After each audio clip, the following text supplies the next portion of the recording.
Mercier, vous êtes réanimatrice au CHU de Lille et on souhaitait vous poser des questions sur la médecine hyperbare. Et la première d'entre elles, ça serait quelle indication de caisson hyperbare à ne pas manquer au quotidien en réanimation?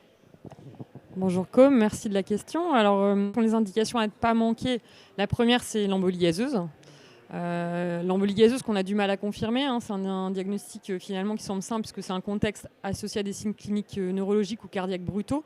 Et finalement, ce diagnostic, on n'a jamais de confirmation. Donc il faut, dès qu'on le suspecte, savoir y penser, mais dès qu'on le suspecte, appeler le médecin hyperbare pour discuter de l'indication et éventuellement du transfert.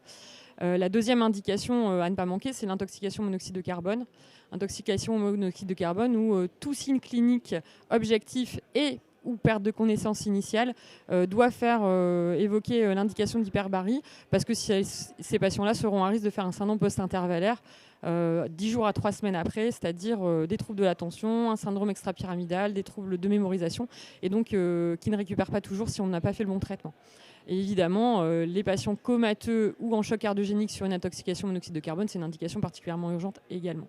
Les autres indications auxquelles il faut penser si on peut, c'est les dermohypodermites nécrosantes. Tout dépend, on va dire, de la distance avec laquelle on a et la possibilité qu'on a d'envoyer le patient en centre hyperbare.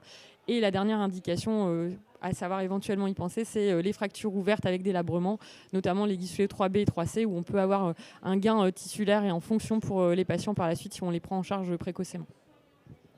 Merci beaucoup. Et donc si on doit envoyer un patient dans un centre avec un caisson hyperbare, à quoi on doit penser? Quels sont les éléments à préparer avant de faire ce transfert? Alors, en fait, surtout, c'est y penser.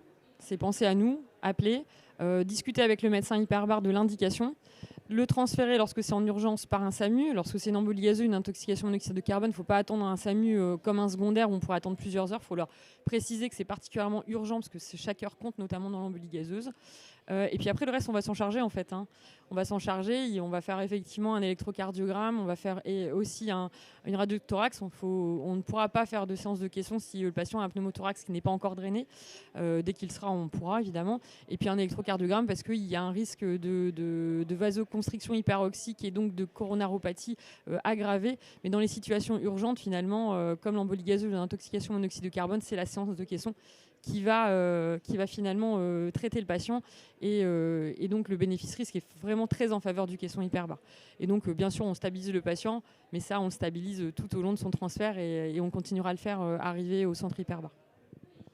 Merci beaucoup pour ces réponses. De rien.